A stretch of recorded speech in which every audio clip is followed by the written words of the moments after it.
Okay, I lied when I said video 3 was going to be long. I decided to break it into 3 smaller videos instead of one real long one. So in video 3 I explained how buffers work.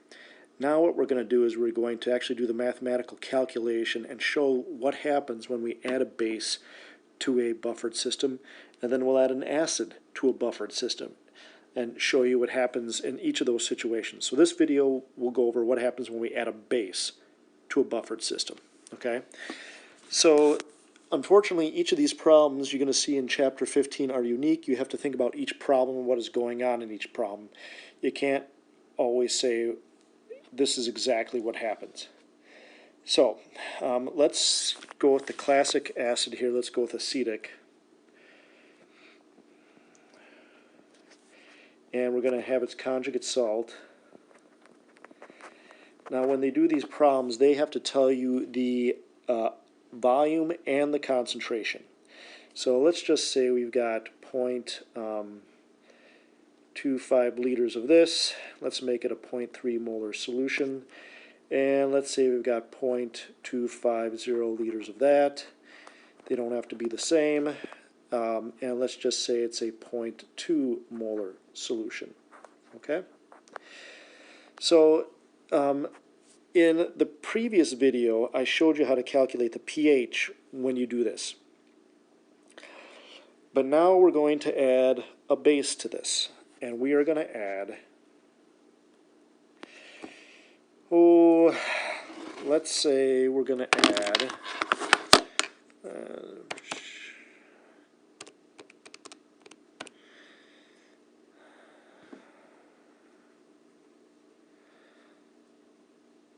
point 0.25 moles of sodium hydroxide. Okay? Okay, we're going to add that many moles. So in this problem, we notice that we've got a buffered system. We also notice that we're adding a base. Okay? When you add an acid or a base to a buffered system, you have to do one more step in the beginning. The rest of the problem will be the same, but the beginning is what I call a before and after table. So what is the base going to react with? The base is going to react with the acid. In this case, acetic. Okay? Your before and after table has to be in moles. Okay, not molarity. The ice table has to be in molarity, but the before and after table must be in moles. So I know how many moles I have to begin with. That many. But how many moles of acetic acid do I have? Well, I got to do a little bit of math here. I got 0.250 liters, and in 1 liter I've got 0.30 moles. So beforehand I have 0.075 moles of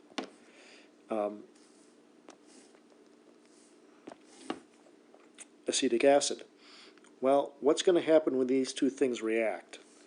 Well, you're going to get this.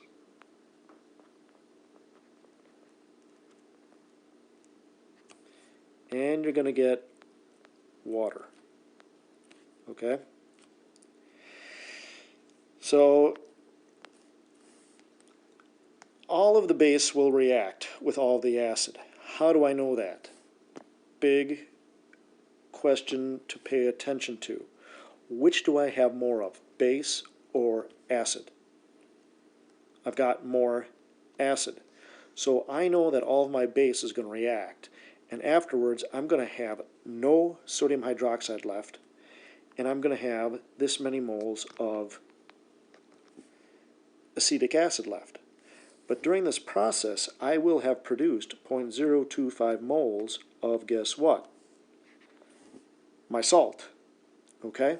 So I'm not just starting with this amount, I'm starting with that amount plus the extra that I generated from there. Okay? So we might as well go ahead and calculate up in the corner here how many moles of this stuff we have. So I've got 0.250 liters, okay? And 1 liter gives me 0.20 moles. So I am going to have, to begin with,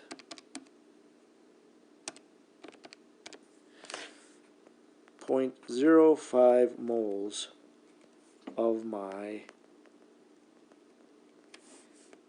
conjugate base. But like I said, I have to add to this number what I'm generating there. Okay? So, we're almost ready for our ice table. So keep in mind these numbers. So we've got this.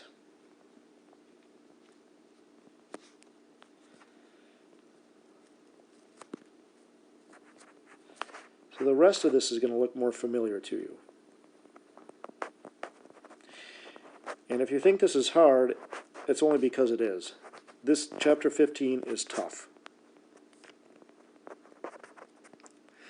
Alright, so we are down to 0.05 moles of this. And we've increased to 0.075 moles of that. Okay? Again, where did I get those numbers from?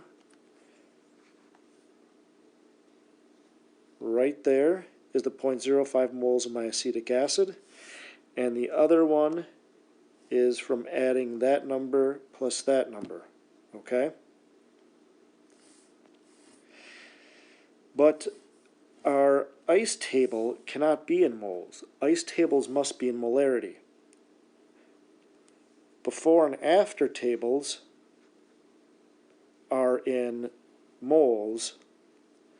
Ice tables are in molarity. Now, let's take a look at, I've got that much of that and that much of that. So if I'm adding 0.250 liters of that and I'm adding 0.250 liters of that, that means my total concentration or total volume is 0.5 liters. Alright? So now I've got my molarities. This one's 0.1 molar.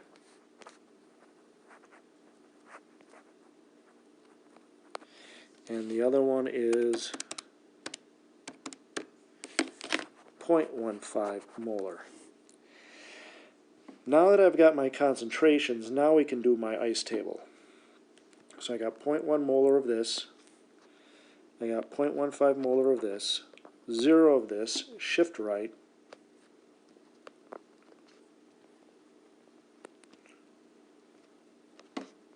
okay.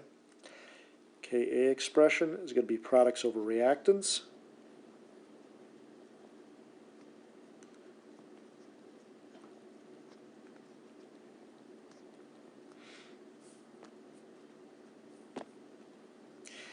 Ka of acetic acid is 1.8 times 10 to the negative fifth.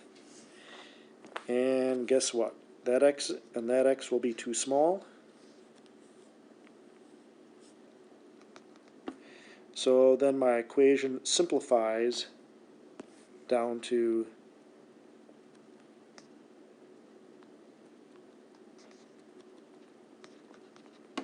this.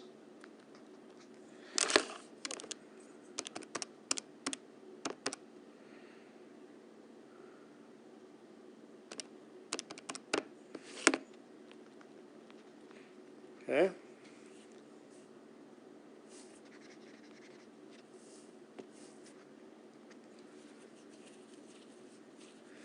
And then to calculate, this is the concentration, remember, of H plus. So then my pH is equal to 1.2 times negative log concentration of H plus. pH is equal to negative log of 1.2 times 10 to the negative fifth. So my pH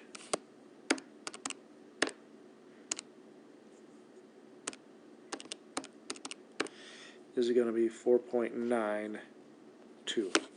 And if you go back up here, look at these two numbers. Okay, they didn't change that much. Okay, and we'll go more in depth when we start doing the problem set, and I'll prove it to you.